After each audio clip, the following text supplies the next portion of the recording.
बिस्मिल्लाहिर्रहमानिर्रहीम। नाज़रीन, मैं हूं अज़मत ख़ान और आप देख रहे हैं प्रोग्राम अज़मतनामा। नाज़रीन, आज मुलाज़मीन के हुकूक नामी स्पेशल एपिसोड में हम ज़िक्र करेंगे Sindh employees social security institution का, और इसमें हम बात करेंगे कि मज़दूरों का जो पैसा था, मेहनत कशों का जो पसीने की कमाई थी, वो जो इस इदारे में जमा हुई, फिर सरकार ने भी दी, उसके साथ किस तरह का खिलवाड़ किया गया।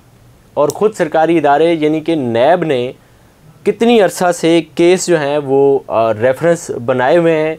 कुछ अफसरान तो उस रेफरेंस में जो शामिल थे वो इंतकाल कर चुके हैं, कुछ जो हैं वो इस वक्त हाज़िर सर्विस हैं और कुछ रिटायर्ड हो चुके हैं। लेकिन सरकार की ये इंक्वायरियां हैं जो ख़त्म होके नहीं दे रही, और मुजरम जो हैं वो आज़ाद घूम रहे हैं। इस हवाले से और इसके साथ दीगर इस अदारे में करप्शन के हवाले से आज बात करेंगे।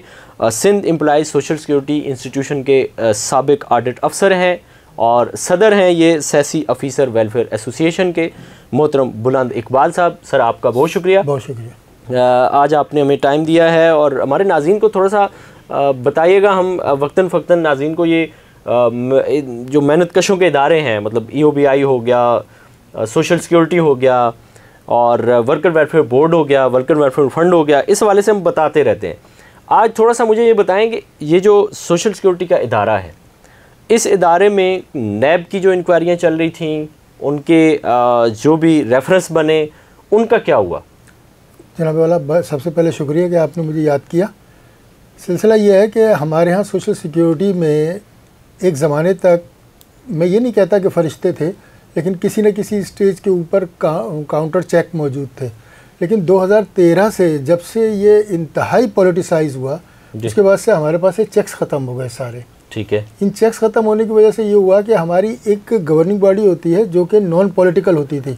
जी जी। अब वो गवर्निंग बॉडी हमारी पॉलिटिसाइज हो गई है बहुत ज़्यादा। उसमें तो ये यूँ लगता है कि बल्कि मैं तो नाम ले ही लेता हूँ, यूँ लगता है कि पीपल पार्टी के कुछ लोग हैं, उनको वहाँ से उठाया जाता है और सोशल सिक्योरिटी में ला के बैठा दिया जाता है, और वो आते किस नाम पे? जी, ये लेबर लीडर है, लेबर लीडर के कोटे पे आए हैं।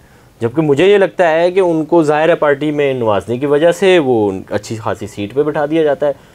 और आपने जिस पार्टी का नाम लिया, ये पार्टी बुनियादी तौर पर भुट्टो साहब के शहीद के ज़माने से मज़दूरों और पिसे हुए तबके की जमात रही है। बिल्कुल। और सबसे बड़े अफसोस की बात यही है कि अगर इस पार्टी के नाम के ऊपर ये आता है तो बिलावल भुट्टो जरदारी साहब को या खुद जरदारी साहब को, इन लोगों को इसके ऊपर ज़रूर सोचना चाहिए कि मज़दूरों के नाम पे बनने वाली जमात ऐसा क्यों कर रही है। अब बात आते हैं दोनों नैब रेफरेंसेस में। जी जी। मेरा कंट्रीब्यूशन इसके अंदर ऐसा रहा कि मैं 2013-14 में हमको पोस्ट किया गया वलीका हॉस्पिटल में एक इंक्वायरी के लिए। हमने वो इंक्वायरी की और उसके अंदर मास स्केल के ऊपर एम्बेजलमेंट पकड़ी गई। ठीक है। उसके जवाब में जो रिपोर्ट थी हमारी, वो नैब ने उठा ली और वहाँ से ये रेफरेंसेस का आगाज़ हुआ। ठीक है। वाइट कॉलर क्राइम बहुत दिक्कत तलब क्राइम होता है, इसकी इन्वेस्टिगेशन। तो उन्होंने बहुत कोशिश की है नैब ने, और बड़े अच्छे रेफरेंसेस दोनों तैयार किए हैं। 2014 में ये रजिस्टर्ड हुए? जी हाँ, 2014 से इसकी इन्वेस्टिगेशन शुरू हुई। 10 साल हो गए, यानी कि 10 साल हो गए। और अभी तक ये रेफरेंसेस, बीच में नैब के ऑर्डिनेंस को कुछ आगे पीछे कर दिया था, लेकिन अब नैब ने दोबारा फिर इसको एक्टिव किया है अपने आप को। तो मैं इन दोनों रेफरेंसेस में एज विटनेस मौजूद हूँ। मेरी दोनों रेफरेंसेस में रिपोर्ट्स लगी हुई हैं। ये कितनी मालियत के हैं? ये तकरीबन 870 मिलियन के हैं। ठीक है। और इनके अंदर मेडिसिन्स की परचेजेस के ज़्यादातर फैक्टर्स हैं। ठीक है। हमारी हमेशा से ये कोशिश रही कि सोशल सिक्योरिटी एक मुकद्दस इदारा है। ठीक है। एक ऐसा इदारा है जो गरीबों मजदूरों का दादरसी करने का इदारा है, जहाँ हम नहीं कहते कि फरिश्ते बैठ जाएं, लेकिन ऐसी लूट मार के जिसके बाद गरीब को कुछ मिले ही ना, ये ना हो। अभी नैब ने एक और इन्वेस्टिगेशन शुरू की है जो कि सबसे बड़ी इन्वेस्टिगेशन है। ये 1 अरब 30 करोड़ रुपए की, अभी प्रिलिमिनरी स्टेज में 1 अरब 30 करोड़ रुपए की है। अच्छा। आने वाले दिनों में बढ़ सकती है। जी जी। तो ये सिलसिला है। तो मतलब पिछले जो 87 करोड़ रुपया बनता है वो अलग है? वो अलग है। और ये 1 अरब 30 करोड़ रुपया बता रहे हैं आप, ये अलग इंक्वायरी शुरू होगी है। तो इसमें जो पिछली थी 87 करोड़ वाली, उसमें कितने लोग शामिल हैं? तकरीबन 22 लोग रेफरेंस में हैं उसके अंदर। ठीक है। और उनमें से 3-4 का इंतकाल हो गया, 3-4 रिजाइन, वो रिटायर हो गए, बाकी का चल रहा है। तो हाजिर सर्विस अभी कितने हैं उनमें से? हाजिर तक सर्विस इस वक्त तकरीबन 12 के करीब है। 12 के करीब हैं। ये ओहदों पे मौजूद हैं? जी हाँ जनाब, हमारे यहाँ बदकिस्मती कहिए या क्या कहें कि ये सब लोग अपने ओहदों पे मौजूद हैं। ठीक है। और सबसे बड़ी बात यह है कि हमारा इदारे में एक तो होता है छुरा जिसको कहते हैं जिससे काटा गया। हाँ। लेकिन एक उस छुरे के पीछे होता है जो उस छुरे को चलाता है। ठीक है। जो फैसिलिटेटर है ना, असल में वो फैसिलिटेटर है। ठीक है। वो जो आप 870 मिलियन की बात कर रहे हैं, उसके पीछे भी फैसिलिटेटर मौजूद थे। वही फैसिलिटेटर माफिया आज भी बैठी हुई है और उसी तरीके से फैसिलिटेट करके बिल्कुल वही सिस्टम वो फिर ले आए, बल्कि हो सकता है ये उससे बड़ा सिस्टम है। ये जो अभी 12 लोग मौजूद हैं, इनमें कौन कौन है और किन किन ओहदों पर बैठे हैं? इनमें डॉक्टर सादत मेमन है, ठीक है, जो कि ऑल एंड ऑल है। ठीक है। अच्छा, उसके अलावा 2-3 डॉक्टर और हैं। ठीक है। कुछ ऑडिट ऑफिसर हैं, वो मौजूद हैं। कुछ इंतकाल कर गए। ठीक है। तो इस तरीके से लोग मौजूद हैं। अच्छा, और ये दूसरा 1 अरब 30 करोड़ का है, सालाना बजट कितना है? हमारा तकरीबन 7 अरब 8 अरब रुपए का बजट इस दफ़ा है। ठीक है। तो ये जो 1 अरब 30 करोड़ रुपए है, ये किस एरा का है, किस दौर का है? ये एरा इसका है कोरोना जो पैंडेमिक आया था वहाँ से लेके और अभी लेटेस्ट जो हमारे यहाँ परचेजेस हुई हैं वहाँ तक का है। अच्छा। जो नैब ने लेटर लिखा है उसमें उन्होंने 2017 से लेके और 2022 तक की पिछली जो हमारे 2 रेफरेंसेस हैं वो 3 दफ्तरों के हैं। ठीक है। उनमें साइड सर्किल, वलीका और लांडी हॉस्पिटल है। लेकिन इस दफ़ा नैब ने हेड ऑफिस से इन्फॉर्मेशन मांगी है और थ्रू आउट सेसी की मांगी है, कराची टू सक्खर। ठीक है। लिहाजा ये पूरे ऑल ओवर सेसी का है। देखते हैं ये बात कहाँ तक पहुँचती है। तो इसके लिए इजाज़त ले ली गई है? जो नैब ने 1 अरब 30 करोड़ रुपए की बताया जा रहा था कि ये इसकी इजाज़त भी हो गई है, जो प्रोसीजर इसका होता है मुकम्मल? प्रोसीजर जो नैब का है आपके भी इल्म में होगा कि नैब इन्वेस्टिगेशन स्टेज पर आती ही जब है जबकि ऊपर से अपने सारा लीगल प्रोसेस पूरा मुकम्मल कर लेती है। तो वो लीगल प्रोसेस यकीनन उन्होंने पूरा किया। तो आपको क्या लगता है, मतलब 10 साल हो गए हैं उन रेफरेंसेस के और कुछ लोग मर गए हैं और कुछ लोग जो हैं वो रिटायर्ड हो गए हैं। अब रिटायर्ड को भी नहीं पकड़ सकते, वो भी बस अपना जितना कमाया था वो सारा अपनी जगह पे सेट कर दिया होगा। जो हाज़र सर्विस हैं वो अभी तक इस सादतमंदी जो है करप्शन की, इससे लुत्फ़अंदोज़ हो रहे हैं सादत मेमन और इनकी दीगर जितनी भी क्राइम पार्टनर्स हैं इनके। तो आपको लगता है कि ये लोग भी रिटायर्ड हो जाएंगे तो फिर नैब ने कुछ इनको करना है? इस सिलसिले में यह है कि जितनी सर्विसेज हम कर सकते हैं अपने इदारे की बेहतरी के लिए, जितने रिस्क ले सकते हैं वो तो हम दे ले रहे हैं। लेकिन असल अब आप लोग हैं। ठीक है। मीडिया जितना हाइप के ऊपर है इस वक्त, और मैं बासानी कह सकता हूँ कि इस वक्त आप लोग बहुत एक्टिवली पार्टिसिपेट कर रहे हैं और बहुत सारी चीज़ों को हाईलाइट कर रहे हैं। आप लोगों का जितना इनपुट इसके अंदर आएगा ये मामला उतनी आसानी के साथ जल्दी सेटल होंगे। जहाँ में एक बात और जो मेरे साथ हमेशा मसला रहा कि हम हमेशा मेडिकल साइड को देखते रहे। पहली दफ़ा नैब ने ऐसा किया है कि मेडिकल साइड से निकल के रेवेन्यू साइड पे भी आई है। ठीक है। और एक इन्होंने कंपनी है जिसकी डॉक्यूमेंट्स मांगी है सारी।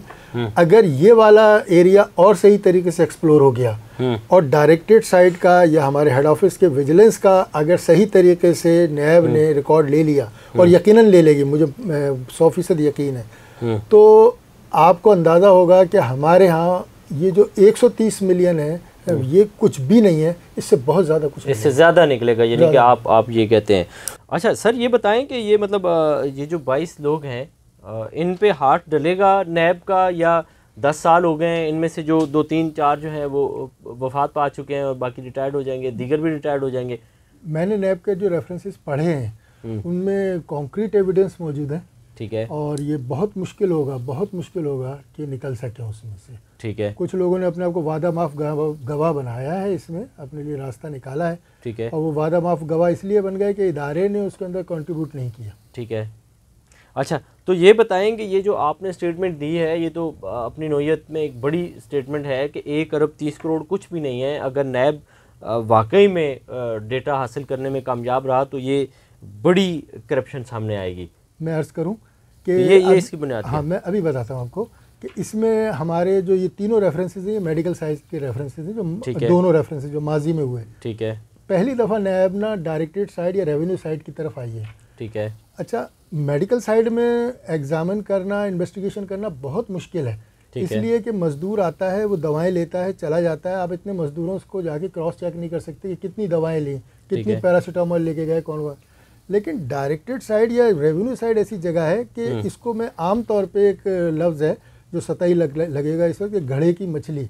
ठीक है, ये ज़्यादा बड़ी चीज़ नहीं है क्योंकि इसका क्रॉस चेक मौजूद है। एक कंपनी, अगर हम सेसी का सारा रिकॉर्ड अपने पास ख़त्म भी कर देंगे तो उस कंपनी के पास तो रिकॉर्ड होगा।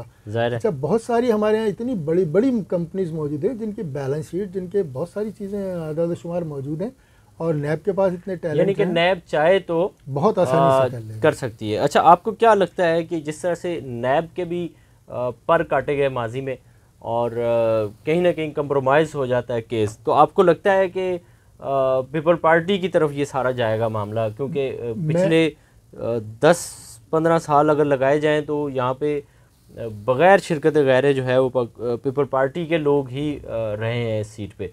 तो आपको क्या लगता है? मैं आपको बताता हूँ कि ये मज़दूरों का इशू ना ग्लोबल इशू है। ठीक है, इसको अगर पीपल्स पार्टी, मैं पीपल्स पार्टी को कसूरवार नहीं कहता, मैं हर सियासी पूरे सिस्टम को कहता हूँ, ठीक है, कि अगर इसको वो दफन भी करने की कोशिश करेंगे ना तो ये इंटरनेशनल इशू बन जाएगा। ठीक है, और अगर इंटरनेशनल इशू बना तो जैसे आपको पता है कि GSP प्लस हमको मिलता है एक ख़ास क्राइटेरिया की वजह से मिलता है। अगर हम वो कंडीशन वायलेट करते हैं तो हमारा ख़त्म हो जाता है। ठीक है, इसी तरह से हमारा मजदूर तबका अगर इसके साथ हमने खिलवाड़ की और जैसे हम करते आए तो वक्त आप लोगों के हाथ में आ चुका है। ठीक है, आप लोग वो लोग हैं कि आप हमारी आवाज़ हैं। ठीक है, मजदूरों की आवाज़ हैं।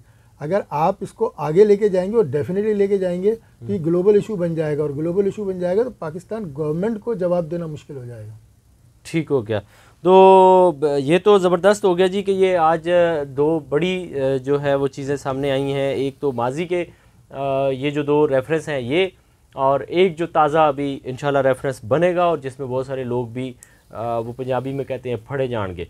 तो अल्लाह करे कि ऐसा हो और कि इस इदारे से करप्शन का ख़ात्मा हो और इसमें जो गरीबों का और मेहनत कशों का पैसा है वो उनकी फलाह बहबूद पर और उनकी सेहत पर खर्च हो।